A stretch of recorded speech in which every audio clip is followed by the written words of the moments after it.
നമസ്കാരം. രാജ്യത്ത് വളരെ വലിയ പരീക്ഷണങ്ങൾ നടക്കുന്നു. ഹൈഡ്രജൻ ട്രെയിൻ വരുന്നു. പിന്നെ അതുപോലെ തന്നെ വെള്ളത്തിൽ നിന്ന് ഹൈഡ്രജൻ ബുള്ളറ്റ് ട്രെയിൻ വരുന്നു. ഇപ്പോഴിതാ ഡൽഹിയിൽ വലിയൊരു പരീക്ഷണം നടക്കുന്നു. ഇലക്ട്രോണിക് വാഹനങ്ങളല്ലാതെ ഒരു വാഹനവും ഇറക്കാൻ കഴിയില്ല.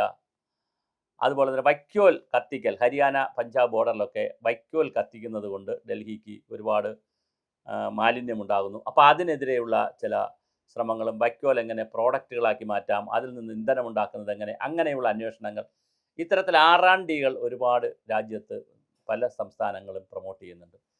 കേരളത്തിലും ഇപ്രാവശ്യത്തെ ബഡ്ജറ്റിൽ ചില പ്രഖ്യാപനങ്ങൾ വി ഡി സതീശൻ നടത്തിയിട്ടുണ്ട്. കേരള ഉൽപ്പന്നങ്ങൾ ബ്രാൻഡ് ചെയ്യും. അത് വളരെ പ്രധാനപ്പെട്ട ഒരു തീരുമാനമാണ്. അതിനകത്ത് വരുന്നൊരു വിഷയമെന്ന് പറഞ്ഞാൽ, ഇപ്പോൾ കേരളത്തിൽ കെൽട്രോൺ അവസാനം നഷ്ടത്തിലായി, പൂട്ടലിൻ്റെ വക്കിലെത്തി. സകല പേരും അവിടെ നിന്ന് ജോലിക്ക് പിരിഞ്ഞുപോയി. വളരെ കുറച്ച് പേരുമായി കഷ്ടപ്പെട്ട് കിടന്നു. ഇപ്പോൾ അവരൊരുവിധം ലാഭത്തിലേക്ക് പോയിട്ടില്ല. പക്ഷേ വർഷാന്ത ലാഭമുണ്ട്. ഓരോ വർഷം എടുത്തു കഴിഞ്ഞാൽ ലാഭമുണ്ട്. പക്ഷേ കുമുലേറ്റീവായിട്ടുള്ള കടം ഇതുവരെ അവർക്ക് തീർക്കാൻ പറ്റിയിട്ടില്ല. 500 കോടി രൂപയുടെ കുമുലേറ്റീവ് ലോസ് അവിടെ കിടപ്പുണ്ട്. അപ്പോൾ അത് പണ്ട് വന്നതാണ്. ഇനിയിപ്പോൾ അത് കുറച്ച് കൊണ്ടുവരണം. അപ്പോൾ എന്നാലും നമ്മൾ പറയുന്നത്, ഇത്രമാത്രം ഇലക്ട്രോണിക് ഉൽപ്പന്നങ്ങൾ ഉപയോഗിക്കുന്ന രാജ്യത്ത്, ഇത്രമാത്രം മൊബൈൽ ഫോണുകൾ ഉപയോഗിക്കുന്ന രാജ്യത്ത് എന്തുകൊണ്ട് നമുക്ക് അത്തരത്തിലുള്ള ഫാക്ടറികൾ വരുന്നില്ല എന്നുള്ളത് വളരെ പ്രധാനമാണ്. കേരള സോപ്സ് ആൻഡ് ഓയിൽസിൻ്റെ ഒരു സോപ്പ് കമ്പനി ഉണ്ടായിരുന്നു. പക്ഷേ അതും വേണ്ടത്ര, ഈ മലയാളി നന്നായി കുളിക്കുന്നവരും സോപ്പ് ഉപയോഗിക്കുന്നവരും ഒക്കെയാണ്. പക്ഷേ ഇത്രമാത്രം സോപ്പ് കമ്പനി, ലോകത്തുള്ള ഹിന്ദുസ്ഥാൻ ലിവർ അടക്കമുള്ള സോപ്പ് കമ്പനി ആയിരക്കണക്കിന് രൂപത്തിലാണ് കേരളത്തിൽ സോപ്പുകൾ. ഒരേ കമ്പനി തന്നെ പല ബ്രാൻഡുകളിൽ വന്നിവിടെ സോപ്പ് അവർ തന്നെ പരസ്യം കൊടുക്കും. അവരുടെ തന്നെ സോപ്പ് ഒന്നിനേക്കാൾ മെച്ചപ്പെട്ടത് മറ്റതാണെന്ന് അവർ തന്നെ പരസ്യം കൊടുക്കും. കേട്ടാൽ നമുക്ക് വട്ടാവും. കാരണം നമ്മൾ വിചാരിക്കുന്നത് രണ്ട് കമ്പനിയാണ്. ഒരേ കമ്പനി തന്നെ രണ്ട് പ്രോഡക്റ്റ് ഇറക്കിയിട്ട് പറയും ഒന്നിനേക്കാൾ മെച്ചമാണെന്ന് പറയും. അപ്പോൾ ഒന്നിനെ ഇടിച്ച് താഴ്ത്തും. അപ്പോൾ ആളുകൾ മറ്റതിലേക്ക് പോകും. കുറച്ച് ദിവസം കഴിയുമ്പോൾ അതിനേക്കാൾ മെച്ചമാണ് മറ്റതെന്ന് പറയും. ഇങ്ങനെ ആളുകളെ കണ്ണഞ്ചിപ്പിക്കുന്ന പരസ്യമൊക്കെ കൊടുത്ത് മോഹന വാഗ്ദാനങ്ങളിൽ വലിയ തോതിലാണ് കേരളത്തിൽ സോപ്പ് വിറ്റ് പോകുന്നത്. പക്ഷേ സോപ്പ് നമ്മൾ ഉണ്ടാക്കുന്നത് എത്ര സോപ്പ് ഉണ്ടാക്കും? വെളിച്ചെണ്ണയും സംവിധാനവും ഒക്കെ ഇവിടെ ധാരാളം ഉണ്ടായിട്ടും നമുക്കത് കഴിയുന്നില്ല എന്നുള്ളതുകൊണ്ട്. അപ്പോൾ കേരള ബ്രാൻഡ് എന്താണെന്ന് ചോദിച്ചാൽ വളരെ കുറവാണ്. തീപ്പട്ടി ഉൾപ്പെടെയുള്ള ഉപ്പുപൊട്ട് കർപ്പൂരം വരെയുള്ള പാക്ക്ഡ് ആയിട്ടുള്ള പ്രോഡക്റ്റുകൾ മഹാഭൂരിപക്ഷവും വരുന്നത് പുറത്തുനിന്നാണ്. ഇപ്പോൾ ചെറുകിട യൂണിറ്റുകളൊക്കെ ഒരുപാട് കേരളത്തിൽ വന്നിട്ടുണ്ട്.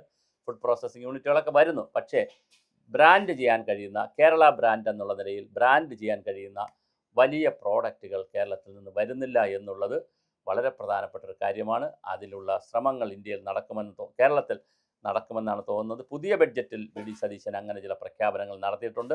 എന്തായാലും ഡൽഹിയിൽ ഇത് കംപ്ലീറ്റ് ഇലക്ട്രോണിക്കിലേക്ക് മാറുന്നു. രാജ്യത്ത് ഒരുപാട്, പക്ഷേ അപ്പോഴും ഉള്ള വേറൊരു പ്രതിസന്ധി വരാൻ കിടക്കുന്നത്, ഈ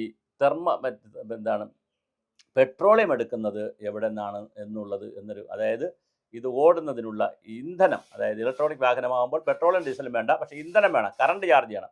അത് എവിടെ നിന്ന് എടുക്കുന്നു എന്നുള്ളത്, അതായത് തെർമൽ പവർ എന്നാണ് എടുക്കുന്നതെങ്കിൽ വീണ്ടും അതും വലിയ പാരിസ്ഥിതിക ദുരന്തം ഉണ്ടാക്കും. കാര്യം അത്രമാത്രം കൽക്കരി കത്തിക്കുന്നത് കൊണ്ടുണ്ടാകുന്ന മറ്റൊരു പ്രശ്നമുണ്ടാകും. അപ്പോൾ അതിനെ പരിഹരിക്കുന്നതിന് വേണ്ടി സോളാർ ഇലക്ട്രിക്കിലേക്ക് പോകാനുള്ള സംവിധാനങ്ങൾ, സോളാറിൽ സമ്പൂർണ്ണമായി പ്രവർത്തിക്കുന്ന ഇലക്ട്രിക് വെഹിക്കിളുകൾ ഡിസൈൻ ചെയ്ത് രാജ്യത്ത് പ്രചരിപ്പിക്കേണ്ടിയിരിക്കുന്നു.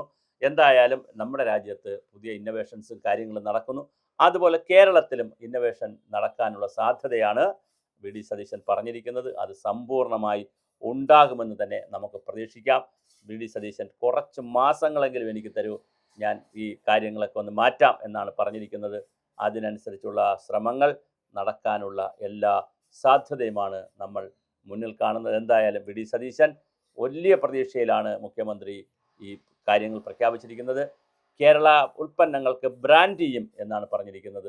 അതുപോലെ തന്നെ നിലവിലുള്ളവയെ ബ്രാൻഡ് ചെയ്യുമെന്ന് പറയുമ്പോൾ തന്നെ പുതിയ ബ്രാൻഡിൽ ഉൽപ്പന്നങ്ങൾ ഇറക്കുവാനുള്ള സംവിധാനവും ആലോചിക്കണം. നമ്മുടെ മാങ്ങ, ചക്ക, വാഴപ്പഴം തുടങ്ങി, അതുപോലെ തേങ്ങ തുടങ്ങി, റബ്ബർ തുടങ്ങി എത്ര മനോഹരമായ ഫുഡ് പ്രോഡക്ട്സിൻ്റെ ബൈ പ്രോഡക്ട്സുകൾ 100 കണക്കിന് നമുക്ക് ഉണ്ടാക്കാൻ പറ്റും. കേരള ബ്രാൻഡിലുള്ള 100 കണക്കിന് പ്രോഡക്ട്സുകൾ പുറത്തു വരട്ടെ. അങ്ങനെ വളരെ വ്യത്യസ്തമായ, ഡൽഹിയിൽ പറയുന്ന ഒരു ആറാണ്ടിയിലാണ് നമ്മൾ തുടങ്ങിയത് വീഡിയോ. അതുപോലെ കേരളത്തിലും ഒരുപാട് ആറാണ്ടി എന്ന് ഉദ്ദേശിക്കുന്ന റിസർച്ച് ആൻഡ് ഡെവലപ്മെൻറ്റ് പ്രോജക്റ്റുകൾ വരട്ടെ. പുതിയ കാര്യങ്ങൾ കണ്ടുപിടിക്കട്ടെ. അത് സമൂഹത്തിൽ വലിയ രീതിയിൽ മെച്ചപ്പെടുമ്പോൾ നല്ലതുപോലെ തൊഴിൽ ലഭിക്കും. മറ്റൊരുപാട് സംവിധാനങ്ങൾ നമ്മുടെ നാട്ടിൽ ലഭിക്കുന്നതാണ്.